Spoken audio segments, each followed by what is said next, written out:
红土大陆的纵火一族，不死鸟也有弱点。大家好，我是朱亚本。海贼王1022话看完了吗？从本话开始，和之国开始加速冲向终点，而其中的一些线索已经揭示了战局走向。细节一：镜的身世。本话奎因和镜的风头完全被锁相连体的光芒盖过，但其实有关镜的能力和来历的设定，还是解开了以前的许多疑问。作为凯多副手，偶尔还充当海贼团代理船长，镜的实力毋庸置疑。但从他登场开始，后背一直有着一团火焰。明明是古代种无齿翼龙能力者，这团火焰与身后的黑翼却有点幻兽种的感觉。终于，尾田见马尔科之口官宣镜来自红土大陆某个能够产生火焰的种族。当时在951话时，大妈一看到镜就眼冒星光，称他的万国还缺3个种族，而镜就是其中一种，很可能已经灭绝于历史长河中的种族。好家伙，又是历史长河，又是灭绝的，联系一下圣地玛丽乔亚那位喜欢将历史灯火灭掉的伊姆大人，是不是都串起来了？800年前，镜所在的古老种族是生存在红土大陆上的原住民，这里环境恶劣且远离大海，连一般的泡泡都无法承受这个高度的气候。但镜的祖先们凭借产生火焰的能力以及能够飞行的双翼，还是在红土大陆上定居了下来。天龙人成为世界之主后，看中了这片位于世界中心的土地，镜的先祖们奋起反抗，但在更强大的力量面前，最终被消灭殆尽。少部分人幸存下来，凭借飞行双翼逃离红土大陆。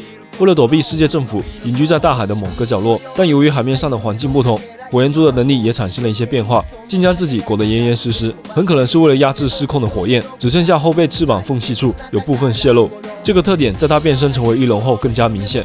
那么当他在战斗中被逼入绝境时，说不定就会将这种限制解开。期待一下镜最强的人兽形态吧。细节2：不死鸟会死。本话马尔科的退场令人猝不及防，虽然他连投降都这么的优雅从容，但也有小伙伴很不理解，为什么不死鸟就这么结束战斗了？是不是太拉胯了？No， 这就错怪我们小马哥了。回顾一下他目前为止的全部战斗：瀑布登场，一记凤凰印踢翻 Bigman 海贼团，然后与佩罗斯佩罗短暂联手，一起杀入宴会厅，接着在港口拦截大妈，打伤了普罗米修斯。随后回到宴会厅，一记凤凰力超大范围的再生之炎压制住场内所有兵鬼，紧接着突破百兽海贼团防线，将索隆送上屋顶。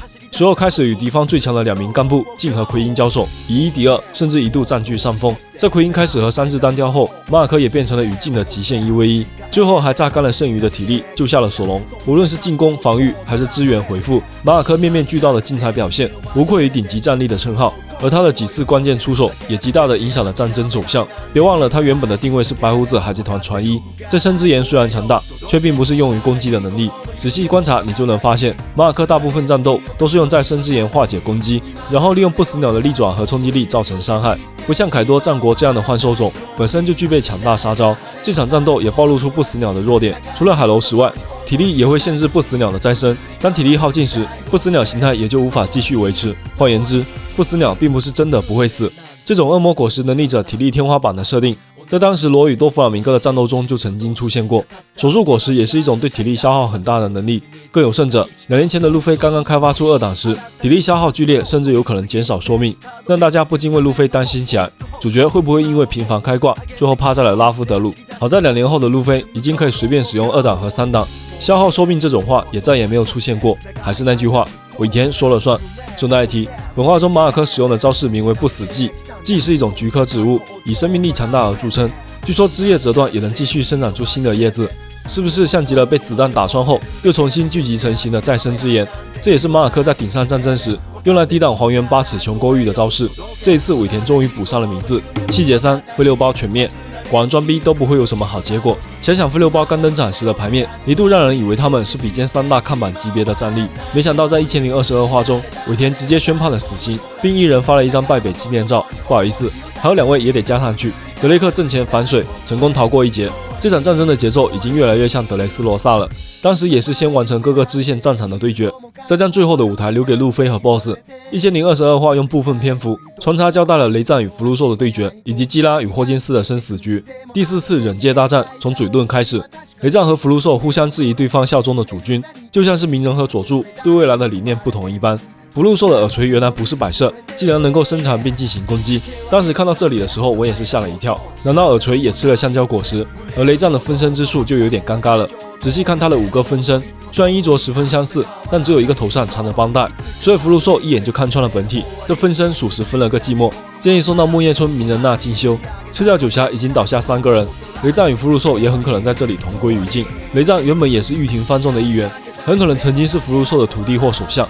雷战离开忍者部队的原因是失恋，这个性格中的弱点一直被福禄寿记着，所以才会说他将感情流露在脸上的家伙根本达不到忍者的境界，一切都是有因果的。再来看基拉与霍金斯，单从战斗技巧而言，基拉显然更具优势，但霍大仙一向是用算命加替身的方式来战斗，之前罗也吃过大亏，这一次也没什么新鲜招式，他的能力将基德的性命和自己连接在一起，很可能是当初结盟时偷偷做了手脚。这场失败的海贼同盟还是基拉最先提出的，这些苦果也必须由他来终结了。当时1022话的情报刚出来时，大家都觉得基拉可以直接攻击霍金斯左手，因为基德早在跟红发海贼团交手时就失去了左臂，而霍金斯替身受伤的位置与本体是完全一致的。这种卡 bug 的行为，相信尾田也考虑到了，很可能成为基拉破局的关键一手。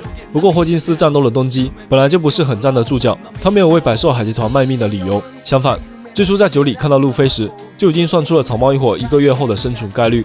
一旦他看到战局天平向武士一方倾斜，很可能就会趁机脱离。别忘了凯多说过的那句话，背叛可是海贼的专长，一旦败局已定，人家就会舍弃你们，自己逃命。凯多这句话虽然是说给警卫们听的，但很可能最后应验在自己身上。脆弱的比格曼海贼团同盟，丹邦如果看到凯多败局已定，说不定会和佩罗斯佩罗直接撤退，毕竟船就停在和之国下方的海域，跑路十分方便。细节4，久违的索香合体，还记得索隆和山治上一次联手攻击吗？是在无人岛时，挡下新鱼人海贼团2个干部，为海贼王扫平道路。阔别400多话，这次索隆和山治则是看到了路飞成为海贼王的身姿。这群人花了2年时间，到底变得有多强啊？这一次2人联手暴打奎因和镜的招式，都是之前用过的技能。3刀流炼狱鬼斩，在愚人岛时第一次使用，打败了章鱼8刀流的暴藏。恶魔风角羊肉秀是2年前在香波地群岛时用来对付和平主义者的合体技之一。尾田在给双斋花挨打效果时也做了区分，奎因是被踢的冲击，镜是鲜血迸裂的斩击。没记错的话，这也是镜第一次被打出血。花形登场果然非同凡响。本画标题中的花形是日本歌舞伎用语，指明星人气角色，在本画中自然是指索隆和山治2人，无需纠结。但这一个帅气的合体技虽然很燃，却只是开胃菜，要真正击败双斋，至少还需要1-2话的篇幅去刻画。相信索隆还会拿出更强大的招式，而山治则可以期待一下隐形黑战斗服与恶魔风角的合体。留给镜和奎因的篇幅不多了，还有什么招式赶紧拿出来吧。最后更新一下鬼岛最新对位情况，与我们前几期分析的一致，小马哥果然将镜让给了索隆，成全了海贼王双翼。猫腹蛇突袭佩罗斯佩罗，心头加旧恨，这次一定会分出胜负。犬狼则对位杰克，为佐屋事件报仇。2位毛皮族国王安排得明明白白。车教九侠中剩下和松、乙战、传次郎动向不明，剩下最后一条命的黑炭大蛇也躲了起来。黑炭与关月的这段仇恨必定要做个了断，依然希望能由日和来完成。